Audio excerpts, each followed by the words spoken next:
So hi guys, as you can see in the title, today we're gonna talk about all the mistakes you can make when you do the front kick, groin kick, right? So because the front kick in Jeet Kune goes mostly to the groin.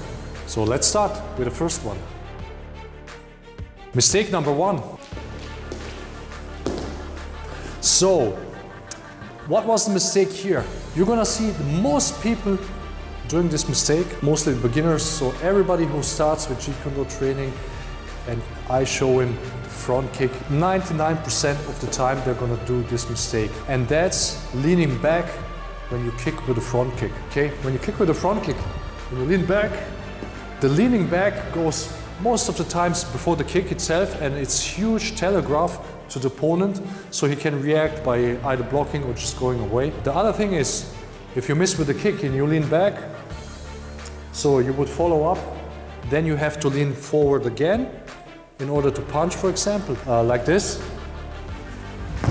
You see how much time does it take for me to go from kick to punch? If you don't lean back, you go here, and you can immediately follow up with a hand technique if you need. Don't lean back when you kick with the front kick. There's one exception when you counter, so he punches and you counter, you lean back, and this is evasive maneuver, okay? So this is not leaning back for the kick, this is leaning back in order not to get hit, and you counter at the same time with the front kick. That's one exception. Mistake number two. Maybe you could see the mistake if he does it again. That's also a very, very common mistake people do when they kick, not necessarily only with the front kick, but because the front kick stays front, right? With the side kick you would turn, and the front kick you don't turn. People drop their hands, they drop their cover, and they go even with the hands down, and you can see them sometimes kick like this, okay? And the hands just hang down there. Why you wouldn't do that is obvious, for the same reason. For example, so when I kick, I let my hands down while he goes back. To punch, I have to lift my hand.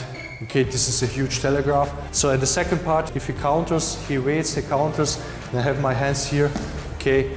So while you wanna have your hands up when you kick, okay? You can also go back, you kick here, and you can counter, so you have your cover here, you have your attacking weapon up, you have your covering shield up, if you need to. A very, very common mistake. Number three is this one. The very, very, very, very common mistake, and this mistake is done by beginners, intermediates, and sometimes even senior students. It's just a wrong distance. Problem with this is the rear leg. In order to control distance with your attacking weapon, the distance control you have is with a rear leg. So the further away the opponent is, the more you have to shuffle with your rear leg. But if the opponent isn't that much away, maybe you have to shuffle just this much, okay, or even less. So for example, he uses a straight lead, and I go full shuffle, and I would kick just like this, okay? So this is waste of my range, okay? Because my front kick has this reach and not this reach. So what you want to do is, when he punches you, in order for my leg to fit there, I would have to step back and use the full potential of my reach. It's important because it doesn't matter how tall you are or how big you are. If you always use your maximum reach for your each technique, this means that you have more distance to your opponent, you're not too close. That's a safety measure. If I come and I kick him here, okay, so my leg is full extended, it's then in the target, okay? If he wants to counter me, okay, it's too far away. If I would kick like this, okay, here, now he can counter me. Same other way around. If he kicks me with the too short leg, so now I can reach him easily.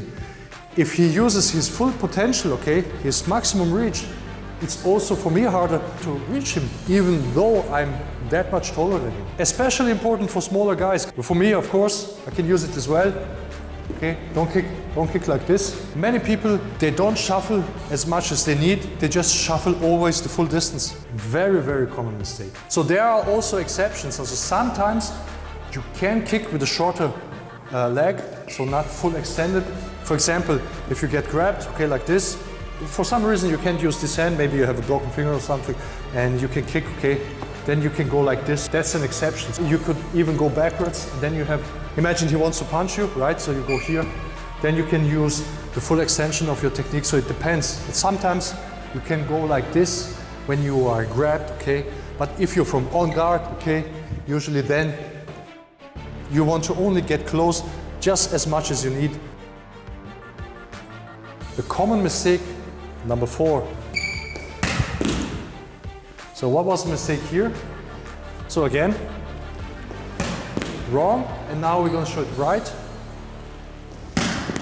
The mistake was after the kick, not retracting the leg, but just letting it fall by gravity. Okay, so if you kick the guy and you let it fall. The disadvantages of this kind of execution of the technique are these ones. So if you want to follow up with a second kick, let's say he goes backwards, and you want to follow up. So the time it takes to go down and do another kick is extended because the motion going downwards just by gravity, okay, takes longer time.